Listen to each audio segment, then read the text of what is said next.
I always thought the tales about Hollow Forest were mere folklore, ghost stories whispered around campfires to thrill and scare. So when my friends suggested camping there on Halloween night, I agreed, eager for a break from the mundane. We were 6 in total, armed with tents, supplies, and a thirst for adventure. As we approached the forest's edge, the sun dipped below the horizon, casting long shadows that stretched like skeletal fingers across the ground. An uneasy silence settled over us, broken only by the crunch of leaves beneath our boots. The air was thick, almost suffocating, carrying a scent of damp earth and something metallic. "Looks inviting, doesn't it?" one of my friends joked, attempting to lighten the mood. Nervous chuckles followed, but I could see the apprehension in their eyes mirrored my own. We ventured deeper, the path winding and overgrown. The trees seemed to close in around us, their twisted branches entwining above like a tangled web. I couldn't shake the feeling that we were being watched, unseen eyes tracking our every move. After what felt like hours, we found a small clearing and decided to set up camp. As darkness enveloped us, we huddled around the fire, its flames casting flickering shadows that danced eerily on the surrounding trees. Stories flowed, some humorous, others chilling, but all served to momentarily distract us from the oppressive atmosphere. "Did you hear about the disappearances?" one friend asked, his voice low. "They say people come into this forest and are never seen again." "Probably just got lost," another replied dismissively. "Or it's all just part of the legend." I stared into the fire, the crackling wood filling the silence that followed. Somewhere in the distance, a twig snapped. I looked up sharply, but saw nothing beyond the firelight's reach. As the night wore on, one by one, my friends retired to their tents until only I remained by the dwindling fire. The forest seemed to grow quieter, the usual nocturnal sounds absent. Then, just at the edge of hearing, I detected a faint whisper, my name carried on the wind. I glanced around, thinking one of my friends was playing a prank. "Very funny," I called out softly. There was no response. The whisper came again, more insistent, seeming to come from the darkness beyond our camp. Gripping my flashlight, I stood and took a few hesitant steps toward the sound. "Hello?" I ventured. The only reply was the rustling of leaves. Against my better judgment, I moved further from the safety of the campsite. The beam of the flashlight pierced the darkness, illuminating gnarled trunks and the mist that had begun to gather. My heart pounded in my chest as I followed the elusive voice, each whisper drawing me deeper into the forest. Suddenly, the voice changed. It was one of my friends, sounding distressed. "Help me!" the voice pleaded. Panic surged through me. "Where are you?" I shouted. The reply was a cacophony of voices, all familiar, all filled with fear. They echoed among the trees, overlapping and intertwining until I couldn't discern their origin. I spun around, the flashlight's beam slicing through the fog, but saw no one. A chilling realization crept over me. The voices were leading me away from the camp. I turned to retrace my steps, but found only darkness. The path was gone, swallowed by the forest. Breathing heavily, I tried to calm myself. "This isn't happening," I whispered. Just then, a figure emerged from the shadows, a silhouette standing impossibly still between the trees. Relief washed over me. "Is that you?" I called out, taking a step forward. The figure tilted its head, an unnatural motion that set my nerves on edge. As I approached, the flashlight flickered, and for a brief moment its light revealed a face, not of my friend, but a grotesque mimicry. Its eyes were too large, its smile stretched too wide. It opened its mouth, and my own voice came out. "Help me," it whispered. I stumbled back, terror gripping me. The creature advanced, its limbs elongating, movements jerky and disjointed. The forest around us seemed to come alive. The trees groaned, shadows shifted, and the ground felt unsteady beneath my feet. I turned and ran, branches tearing at my clothes and skin. The voices pursued me, a haunting chorus that filled the air. "Don't leave," they beckoned. "Stay with us." Bursting through the underbrush, I saw the faint glow of our campfire. I raced toward it, nearly collapsing as I reached the tents. My friends emerged, alarmed by my disheveled state. "What happened?" one asked, eyes wide with concern. Before I could respond, a sound froze us all, a perfect imitation of my voice echoing from the darkness. "Help me!" it called. My friends stared at me in confusion and fear. Then from all around us, other voices emerged, each one a flawless copy of us, pleading, crying, laughing. The forest was alive with our echoes. We huddled together, the reality of our situation sinking in. The legends were true. Something in Hollow Forest was toying with us, wearing our voices like masks. And it wasn't finished yet. We stood there, hearts pounding in unison, surrounded by the haunting echoes of our own voices. The fire flickered violently, casting erratic shadows that seemed to twist and contort into sinister shapes. No one dared to speak. Fear had stolen our words. Finally, one of my friends broke the silence. "We need to get out of here," he whispered urgently. Nods of agreement all around. We hastily began packing, our movements clumsy and frantic. The forest seemed to close in tighter with each passing moment, the cacophony of mimicked voices growing louder, more distorted. As we doused the fire, a chilling laugh echoed from the darkness, a sound that started as a familiar chuckle but warped into something grotesque. My skin prickled as I realized it was imitating laughter I had shared earlier that evening. "Stick together," I urged, trying to keep my voice steady. We formed a tight group, heading toward where we believed the trail was. The fog had thickened, a suffocating veil that limited our vision to just a few feet ahead. Every rustle, every snapped twig sent waves of panic through us. A scream pierced the air, a blood-curdling cry that made our blood run cold. It was one of our friends, but he was right beside us, his face pale with terror. "That's my voice," he stammered. We quickened our pace, almost breaking into a run. The forest seemed endless, the trees now indistinguishable from one another. Suddenly, one of us stumbled and fell with a sharp cry. We gathered around to help her up, only to find a deep gash on her leg, as if clawed by something not entirely human.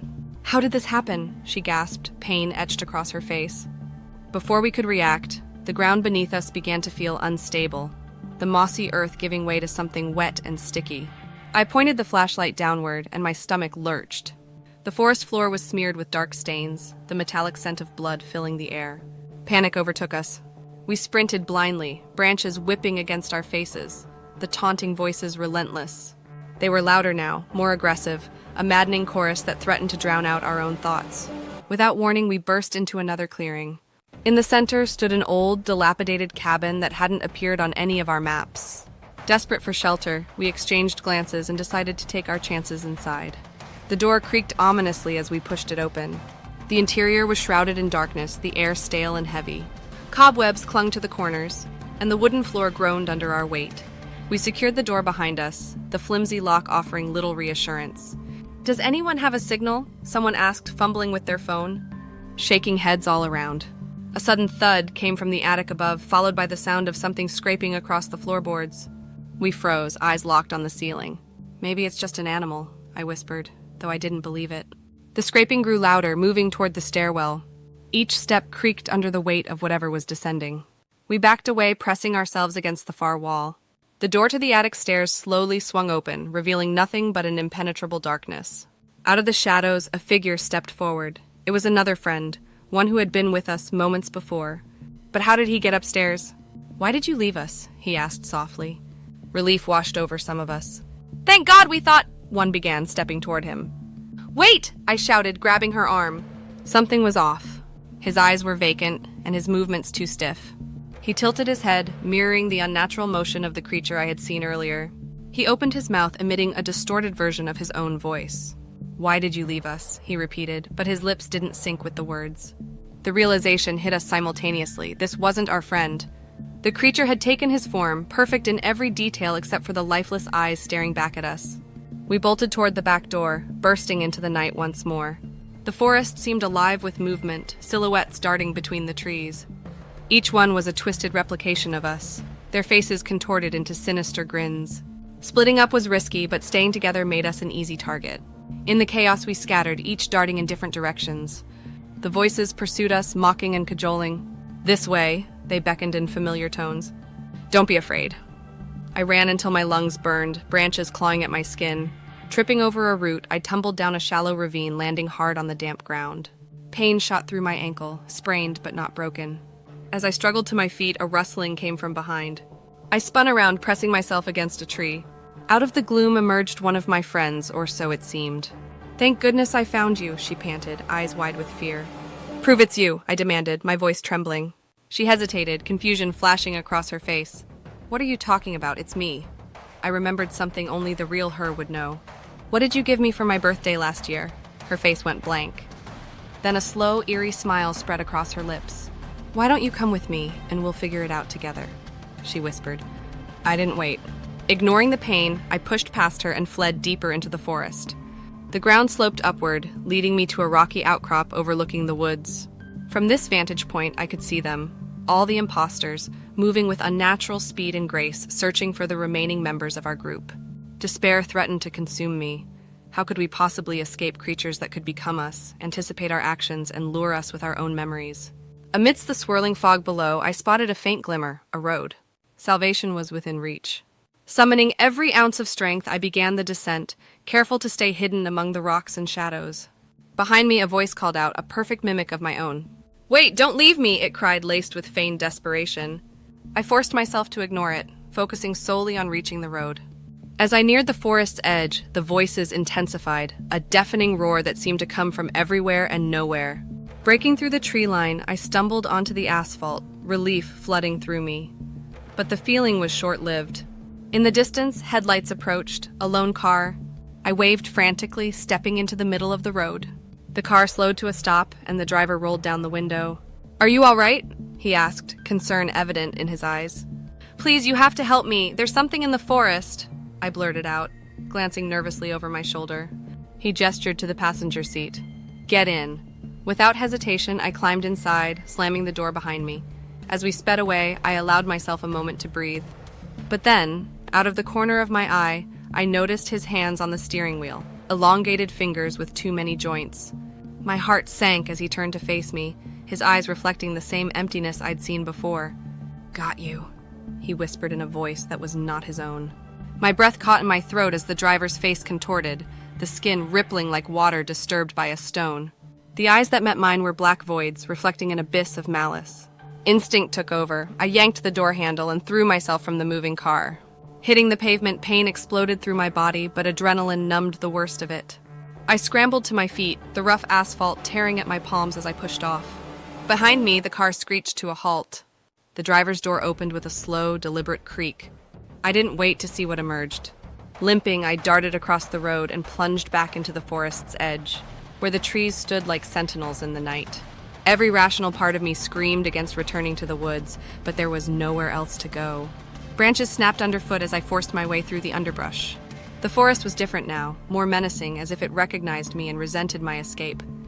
The air was thick with the stench of decay, and an unnatural silence pressed in, broken only by the pounding of my heart. A rustling ahead made me freeze. I crouched behind a fallen log, peering into the gloom. Through the tangled branches, I saw movement, a group of figures walking in unison.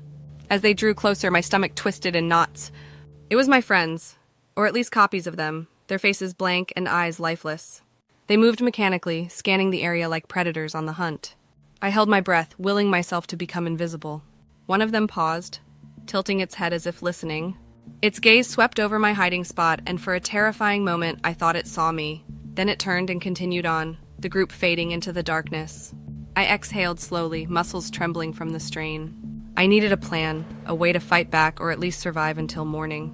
The legend said that the creatures couldn't withstand daylight, or was that just hopeful thinking? A faint glow caught my attention to the left, a soft, ethereal light filtering through the trees. Cautiously, I made my way toward it, each step measured and silent.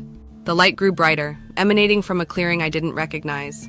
Stepping into the open, I found myself in a circle of ancient stones, their surfaces etched with cryptic symbols. In the center stood an altar overgrown with moss and vines. The glow pulsed from an object atop it, a small ornate box that seemed out of place amid the ruin. Drawn to it, I approached the altar. The box was made of dark wood, inlaid with shimmering metal that formed patterns similar to the carvings on the stones. An inscription ran along its edge in a language I couldn't decipher. As I reached out to touch it, a whisper brushed against my ear. A real voice this time, not the mimicked echoes that haunted the forest. "Do not trust it," the voice warned. I spun around to see an elderly woman emerging from the shadows, her eyes weary but kind. "Who are you?" I asked warily. "Someone who has survived this place longer than most," she replied. "That box is a trap. What's happening here? What are those things?" The questions tumbled out in a desperate plea for answers. "They are the hollow ones," she explained. "Spirits bound to this forest, feeding on the essence of those they capture. They mimic their victims to lure others. It's how they spread their curse." "How do I stop them?" She glanced at the box. "They are drawn to the life force of the living. That box contains what remains of their humanity. Destroy it, and you may weaken them." I hesitated. "Why haven't you done it?" A shadow crossed her face. "I've tried. The box can only be opened by someone who has escaped them, a survivor. They cannot touch you once you've seen their true form and lived." The realization hit me. In the car, When I saw him, she nodded. You are the key. Gathering my courage, I lifted the box. It was lighter than expected, humming with a strange energy. How do I open it? With blood, she said grimly. A sacrifice. Before I could react, a sharp pain pierced my palm. The woman had sliced it with a thin blade. Blood dripped onto the box, seeping into the intricate designs. The carvings began to glow, the light intensifying until it was almost blinding. A distant roar echoed through the forest. The Hollow Ones had sensed what was happening. The ground trembled, and the air filled with their distorted cries. Shadows converged at the edge of the clearing, circling like wolves around prey. Hurry! The woman urged. The box vibrated violently in my hands. With a final surge of energy, the lid cracked open, releasing a shockwave that knocked us both to the ground. A column of light shot into the sky, tearing through the canopy. The Hollow Ones shrieked, their forms flickering like dying flames. Some collapsed into themselves, vanishing into the ether. Others writhed in agony, their mimicry failing as grotesque features surfaced beneath the stolen faces. For a moment, hope surged within me. It was working. But then the light faltered, the glow from the box dimming. The lid slammed shut and the oppressive darkness rushed back in. The remaining creatures steadied themselves, their attention snapping toward us with renewed fury. The woman's face paled. No, it's not enough. A chilling laugh echoed from the trees. One of the Hollow Ones stepped forward, morphing into the likeness of the elderly woman herself. Did you really think you could betray us? It hissed, its voice a twisted version of hers. She backed away, fear flashing in her eyes. I tried to help you, she whispered to me. I'm sorry. Before I could react, the creatures swarmed her, their bodies merging to envelop her completely. Her scream was cut short, leaving an eerie silence in its wake. I was alone again. Clutching the box, I ran. The forest seemed to warp around me, paths looping back onto themselves, trees shifting positions to confound my escape. The Hollow Ones gave chase, their movements unnaturally swift. My mind raced.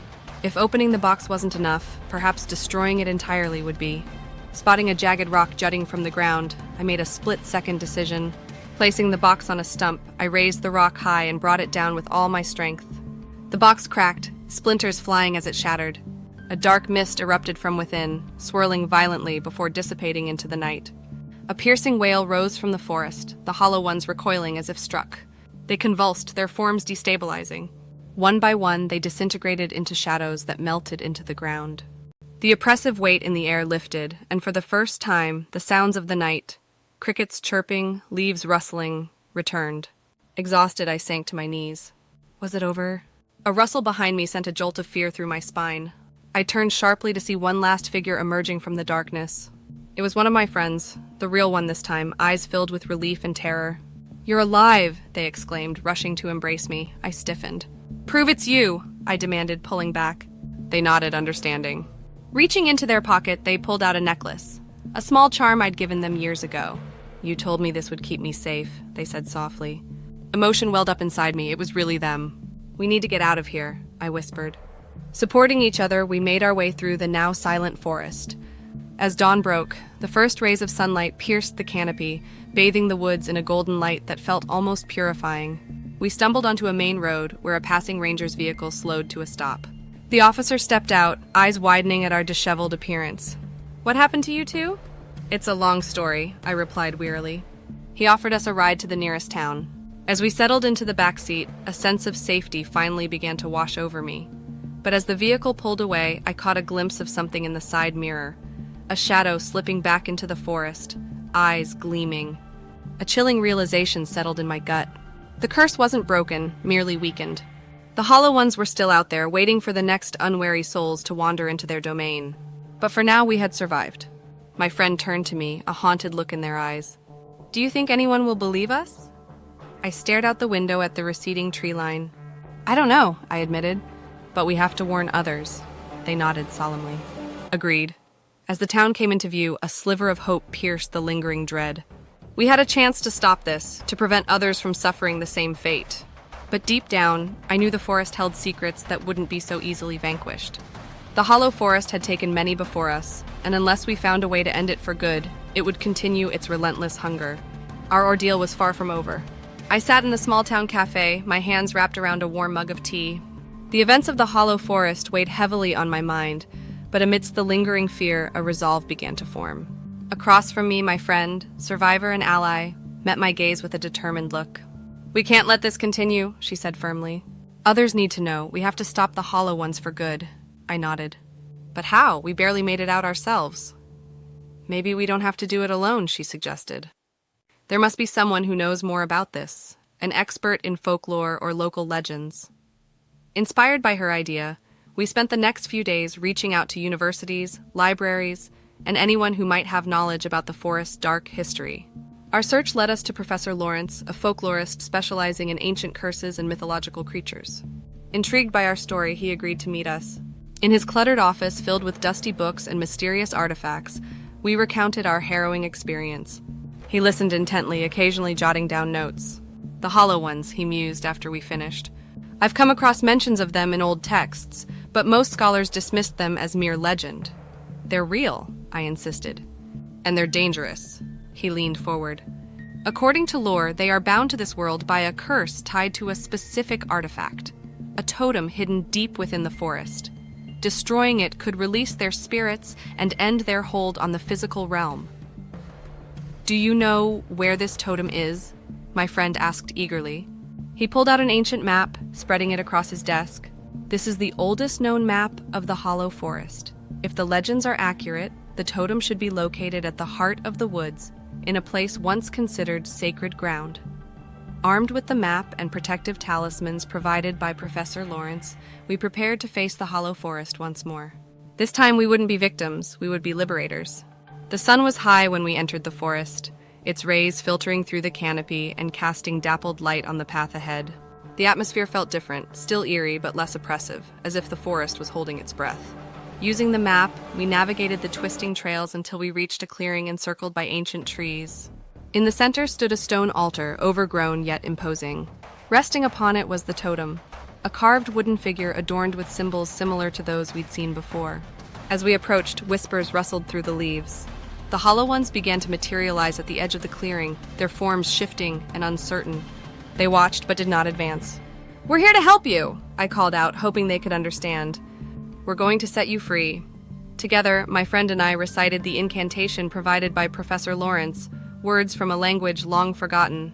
The totem began to glow softly, vibrations pulsing through the ground beneath our feet. The hollow ones stirred, their figures trembling.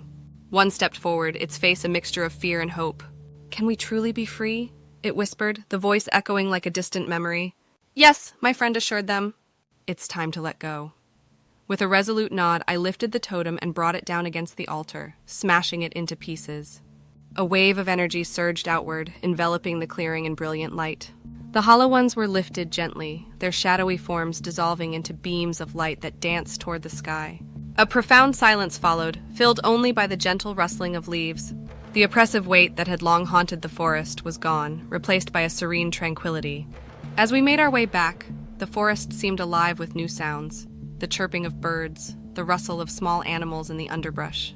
Sunlight pierced through the canopy, illuminating our path. Back in town, news spread quickly of the forest's transformation. The once feared hollow forest became a place of beauty and wonder. Trails were established, and people visited to experience the natural splendor without fear. Professor Lawrence published a paper on the events, bringing attention to the power of confronting and resolving ancient curses. He credited us for our bravery, though we insisted it was a collective effort. One afternoon, as we walked through the now vibrant forest, my friend turned to me with a smile. "We turned a place of nightmares into a place of dreams." I smiled back. "We did, and maybe we've found some healing ourselves." Life gradually returned to normal, but the experience left an indelible mark on us. We cherished each day more deeply, grateful for our safety and the newfound peace we had helped to bring. Years later, the Hollow Forest remained a symbol of renewal and courage. Schools brought children on field trips to learn about its history and the importance of preserving nature and confronting fears. As for us, we continued to share our story, not to spread fear, but to inspire others to face their challenges head-on. The darkness we had encountered only made the light that much brighter. In the end, the Hollow Forest was no longer hollow, but filled with life, love, and the promise of new beginnings.